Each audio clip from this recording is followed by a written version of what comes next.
8ஆம் வகுப்பு கணிதம் பாடம் 1 பயிற்சி 1.3ல அடுத்தது 5வது கணக்கு கூட்டல் மற்றும் பெருக்கலுக்கான சமணி பண்பினை 15/19 மற்றும் -18/25 ஆகிய விகிதமுறு எண்களுக்கு சரிபார்க்கும் அப்படின்னு கேட்டிருக்காங்க.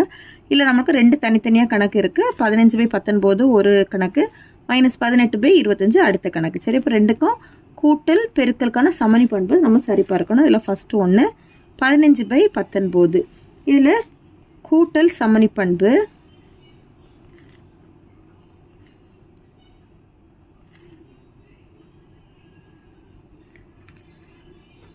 கூட்டலுக்கான சமணி பண்புக்கான ஃபார்முலா என்ன அப்படின்னா a + 0 = a = 0 + a.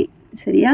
இப்போ இதுதான் நம்மளுக்கு என்னென்னா ஏயோட மதிப்பு. அப்போ 15/19 + 0 இதை கூட்டும்போது நம்மளுக்கு என்ன தான் கிடைக்கும்? 15/19 தான் கிடைக்கும். = 0 + 15/19. 0 கூட எந்த நம்பரை கூட்டும்போது என்ன தான் கிடைக்கும் நம்மளுக்கு? அதே சேம் நம்பர் தான் ஆன்சர் கிடைக்கும். அடுத்து பெருக்கலுக்கான சமணி பண்பு. பெருக்கல் சமணி பண்பு இதனுடைய ஃபார்முலா என்னன்னா a பெருக்கல் 1 = a = 1 பெருக்கல் a. a கூட 1 பெருக்கும்போது நம்மளுக்கு என்ன தான் கிடைக்கும்? a தான் கிடைக்கும். அதே போல் இங்கே 1 கூட a பெருக்கும்போது என்ன தான் கிடைக்கும்? a தான் கிடைக்கும். சரி, அப்போ இதில் a-யோட மதிப்பு என்ன? 15/19 பெருக்கல் 1 = இதை பெருக்கும்போது ஆன்சர் என்ன வரும்? 15/19 = 1 பெருக்கல் 15/19. இதை பெருக்கும்போது நம்மளுக்கு என்ன தான் ஆன்சர் கிடைக்கும்னா 15/19 தான் கிடைக்கும்.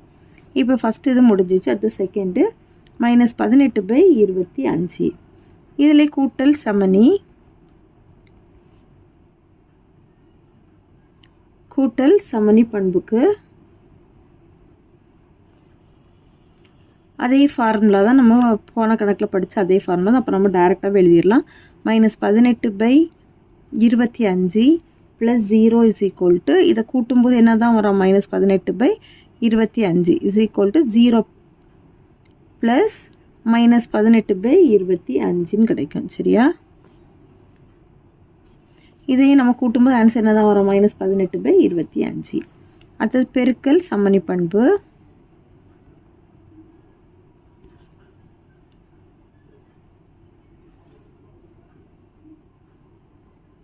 இதுக்கு என்ன ஃபார்முலா வரும்? a பெருக்கல் 1 = a = 1 பெருக்கல் a -18/25 பெருக்கல் 1. 1 கூட இந்த நம்பர் பெருக்கும்போது இந்த நம்பர் தான் நமக்கு ஆன்சராக கிடைக்கும்.